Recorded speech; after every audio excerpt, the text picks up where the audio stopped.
Salut tout le monde, c'est Maxime. Aujourd'hui, je vais vous présenter comment je prépare du levain.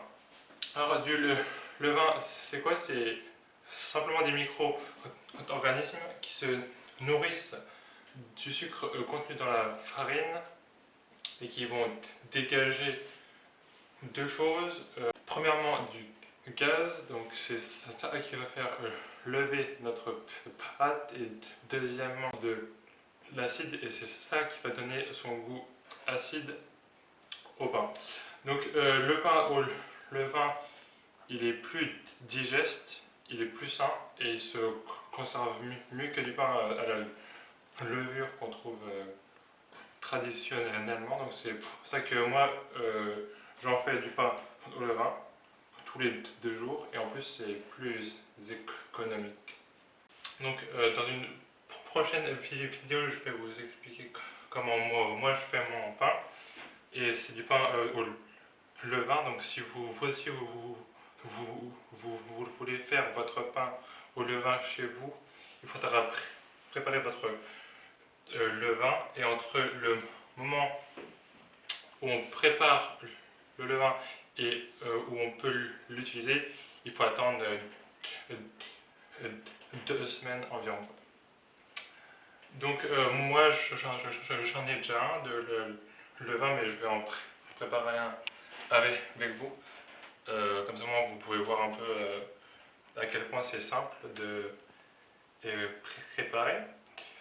Pour ça, il faudra simplement un récipient. Donc un récipient assez fermé. Comme ça on pourra le recouvrir d'un drap ou d'une serviette pour que ça soit caché de la lumière à l'obscurité, quoi. Et pour éviter qu'il y ait des petites poussières qui aillent dans le levain. Et aussi ça permet d'échanger avec l'extérieur. Et moi je mets un petit élastique autour de ma serviette, comme ça ça tient bien, quoi. Donc voilà, et une grande cuillère, une cuillère en bois, enfin n'importe, pour touiller, quoi, à l'intérieur. Donc c'est très simple pour produire le levain. Il faut simplement de l'eau et de la farine. Donc ici j'ai de la farine. Alors je vous conseille de prendre de la farine de blé T110 au moins, ou T150, et ou de la farine de seigle. Alors vous pouvez mixer blé ou seigle, mais en tout cas c'est seigle ou blé T110 au moins. Donc moi ici j'ai de la T110, et ici j'ai de la T150, c'est de la farine de blé pour les deux. Je vais mettre un petit peu des deux. Et pour l'eau, il faut de l'eau non chlorée. Donc pour ça, je vous conseille de l'eau de source. C'est bien, quoi. Donc ça va être très simple. Donc on va mettre un petit peu de farine T150. Donc enfin voilà, vous en mettez à la louche, quoi. Voilà, ça doit faire 20 grammes, ce que j'ai mis à peu près. Pareil, je vais mettre un petit peu de blé T110. Et ensuite un petit peu d'eau pour que ça atteigne la consistance souhaitée, c'est-à-dire ni trop liquide ni trop dur.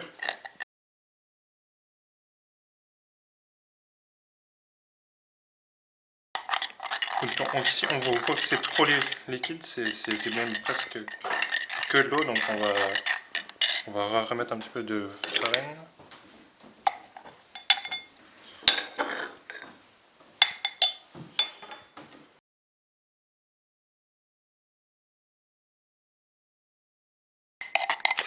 Voilà, donc là, moi comme ça me plaît. Donc on va mélanger jusqu'à ce que ça soit homogène. Et ensuite, il faudra simplement recouvrir avec le petit tissu et mettre ça dans un endroit frais et sec.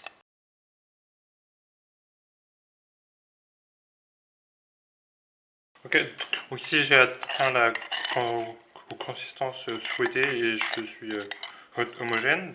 Donc hop, on met le petit morceau de tissu. Hop, hop, élastique. Voilà, donc on va mettre le petit pot dans un endroit frais et sec. Et on va ajouter un petit peu d'eau et de farine tous les 2 jours. Salut à tous, on se retrouve 2 jours après la préparation de notre levain. On va donner un petit peu de farine et d'eau à notre levain pour qu'il se porte encore mieux. Donc là, on va retirer le petit drap. Donc voilà. Voilà, donc là, on voit déjà qu'il est pas noir. Si il était noir, ça voudrait dire qu'il aurait moisi.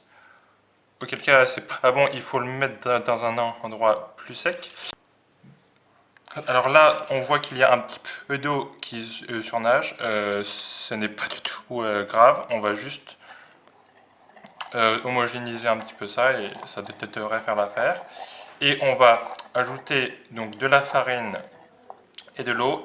Je vous conseille 30 à 40 grammes de farine et de l'eau en conséquence pour avoir une texture qui vous convient. Alors ici il est un petit peu liquide, je trouve. Après ça dépend vous si vous voulez un levain très liquide ou plutôt solide, dur.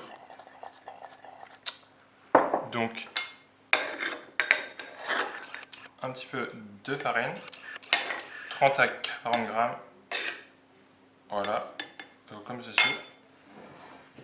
On va ajouter un petit peu d'eau.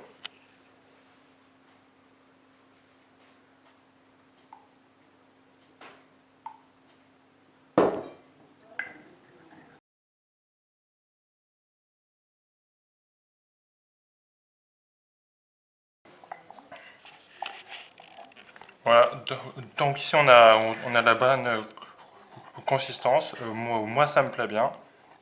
Donc on va encore mettre le levain dans un endroit très sec comme avant et on se retrouve dans 2 jours pour redonner un petit peu de farine et d'eau. Allez, ciao! Salut à tous, on se retrouve 4 jours après la préparation de notre levain. Alors, chose très importante que je ne vous ai pas dite, je vous invite à bien observer, sentir et goûter votre levain pour mieux apprécier les transformations qui vont s'opérer au fil du temps. Alors, ici aussi, on va ajouter, comme la dernière fois, 40 grammes de farine environ, ainsi que 20 à 25 millilitres d'eau. Et ensuite, on va remettre ça dans un endroit frais et sec, comme d'habitude. C'est parti. Alors ici, on a un tout petit peu d'eau qui surnage, mais rien de bien important, donc c'est pas mal. Le levain n'est pas noir, il a plutôt une bonne consistance, donc c'est pas mal. On va le goûter.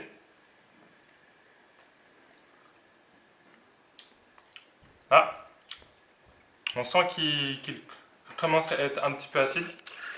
Ça, c'est très bon signe. De plus, on voit des petites bulles à la surface. Donc ça aussi, ça signifie qu'il commence à fermenter. Il a encore une odeur assez subtile, encore prononcée acide. Donc à nouveau, hop, hop, de la farine, un petit peu d'eau, hop, c'est pas mal. On va à nouveau mettre notre levain dans un endroit frais et sec. On va le nourrir dans 2 jours de la même façon. On se retrouve dans 2 jours alors. Ciao! Salut à tous, c'est Maxime. On se retrouve 12 jours après la préparation de notre levain. Donc là, j'ai fait du pain avec, ça a très très bien fonctionné. Tant qu'on sait que notre levain il est prêt, il est arrivé à maturité. Alors, on le sait aussi parce que au goût, il est un petit peu piquant. Il sent différemment que juste un mélange eau, farine, et il a une texture complètement différente. Il est plus souple et il fait des petites bulles.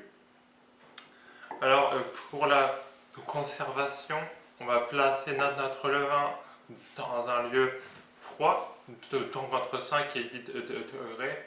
Donc, moi, je le mets dans ma grange qui est à 10 degrés, mais si vous n'avez pas de pièce suffisamment froide, vous pouvez le mettre au frigo, donc toujours recouvert d'un petit tissu. Et le jour où vous souhaitez faire du pain, vous sortez votre levain donc du frigo la veille à température ambiante et vous le nourrissez pour en avoir un peu plus que ce que vous avez besoin pour votre pain. Moi, par exemple, je fais du pain tous les 2 jours, donc il est tout le temps entreposé dans ma grange à 10 degrés. Et la veille de faire du pain, je le mets à température ambiante, je le nourris avec de la farine et de l'eau, et dès que j'ai fait mon pain, je le remets dans ma grange à 10 degrés. Si vous faites du pain moins souvent, donc par exemple toutes les semaines, il faudra nourrir votre levain entre 2 fournées. C'est pour qu'il ait toujours un petit peu de sucre à se mettre sous la dent et pour éviter que votre levain ça soit trop acide, ce qui freinerait et endommagerait les micro-organismes de votre levain. Donc voilà, j'espère que ça vous a plu, j'espère que ça vous donnera envie de faire du pain chez vous, quoi. Ciao!